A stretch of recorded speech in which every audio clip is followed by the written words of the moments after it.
महाभारत के ये 3 लोग जिन्होंने लिया था पुनर्जन्म।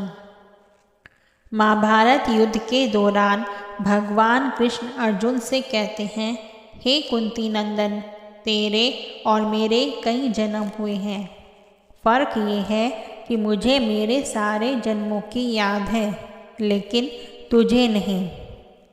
तुझे नहीं याद होने के कारण तेरे लिए यह संसार नया है और तू फिर से आसक्ति पाले बैठा है।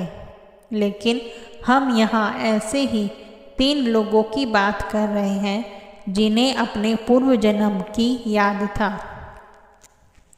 शांतनु। भीष्म पितामह के पिता का नाम शांतनु था।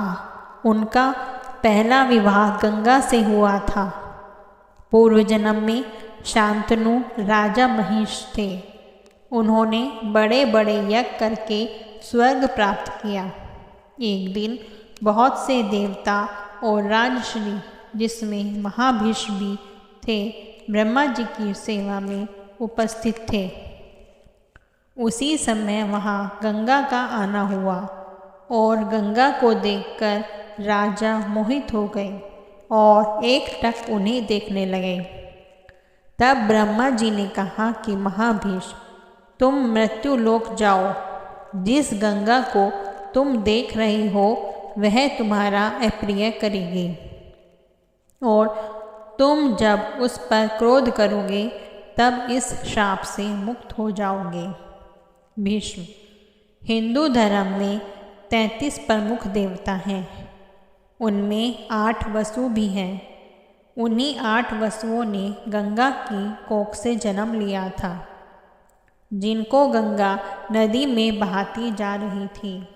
लेकिन गंगा के 8वें पुत्र को राजा शांतनु ने नहीं बहाने दिया।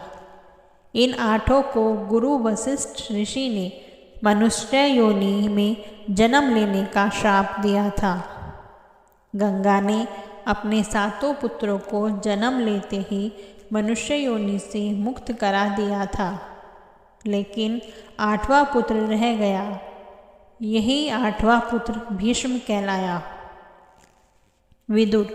यमराज को ऋषि मांडव्य ऋषि ने श्राप दिया था, जिसके चलते यमराज को मनुष्य योनि में जन्म लेना पड़ा। विदुर को यमराज का अवतार माना जाता है। ये धर्मशास्त्र और अर्थशास्त्र में निपुण थे। उन्होंने जीवन भर कुरु वंश के हित के लिए कार्य किया। अगर आपको यह कहानी अच्छी लगी हो तो इसको लाइक और शेयर करें।